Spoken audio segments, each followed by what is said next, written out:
Dalam pasal 89 Undang-Undang Ketenagakerjaan, upah minimum ditetapkan di tingkat kabupaten, kota madya, dan provinsi. Sementara upah sektoral diatur lewat pasal 89 dan diarahkan pada pencapaian kelayakan hidup. Dalam pasal tersebut, upah minimum provinsi ditetapkan gubernur dengan memperhatikan rekomendasi dari Dewan Pengupahan Provinsi dan atau Bupati Wali Kota. Sedangkan penghitungan komponen serta pelaksanaan tahapan pencapaian kebutuhan hidup layak diatur dengan keputusan Menteri. Namun di Omnibus Law, pasal tersebut dihapus dan diganti dengan pasal 88C. Dalam pasal pengganti tersebut, upah sektoral dihapuskan. Sedangkan penetapan upah minimum provinsi diatur dan ditetapkan gubernur berdasarkan kondisi ekonomi dan ketenagakerjaan dengan syarat tertentu.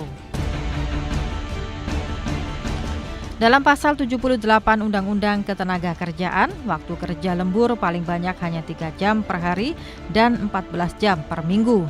Pasal 79 ayat 2 disebutkan istirahat mingguan 1 hari untuk 6 hari kerja dalam 1 minggu atau 2 hari untuk 5 hari kerja dalam 1 minggu. Sedangkan dalam Omnibus Law, Undang-Undang Cipta Kerja, pasal 78 ayat 1B disebutkan waktu kerja lembur maksimal 4 jam per hari dan 18 jam per minggu. Pasal 79 ayat 2B disebutkan istirahat mingguan 1 hari untuk 6 hari kerja dalam 1 minggu. Pasal 56 Undang-Undang Ketenagakerjaan mengatur perjanjian kerja waktu tertentu atau PKWT terhadap pekerja maksimal dilakukan selama 2 tahun dan boleh diperpanjang kembali dalam waktu 1 tahun. Sementara dalam Omnibus Law, ketentuan pasal 59 tersebut dihapus. Dengan penghapusan pasal ini, maka tidak ada batasan aturan seseorang pekerja bisa dikontrak.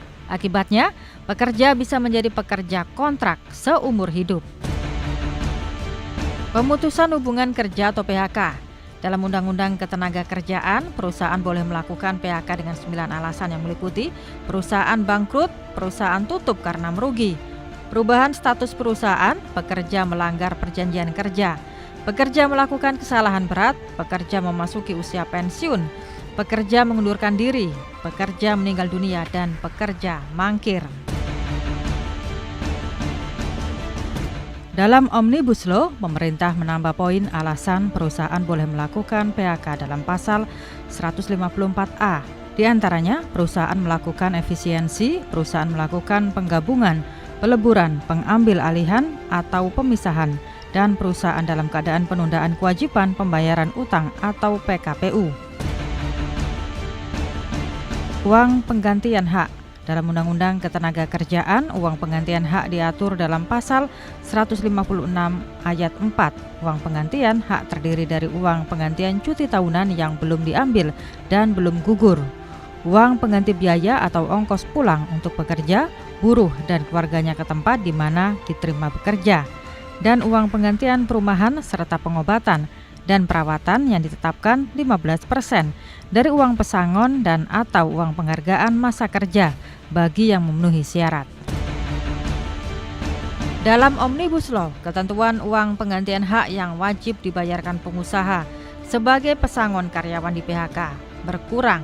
Namun dalam pasal 156 ayat 4 Omnibus Law hanya ada 2 jenis uang penggantian hak yang diwajibkan kepada pengusaha, yakni uang pengganti cuti tahunan yang belum diambil dan belum gugur, serta biaya atau ongkos pulang untuk pekerja, buruh, dan keluarganya ke tempat di mana mereka diterima bekerja.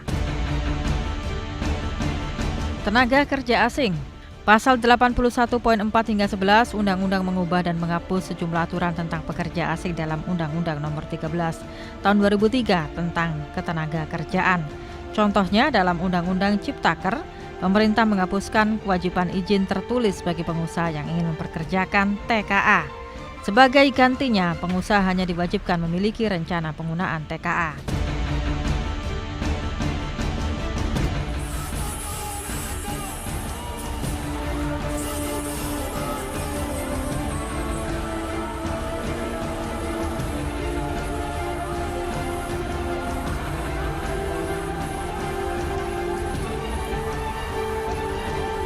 Praktisi hukum dan tata negara menyebut Omnibus Law memiliki kelebihan dan kekurangan. Apa saja kelebihan dan kekurangannya? Nantikan pendapat dari pakar hukum dan sosiolog setelah jeda pariwara berikut ini.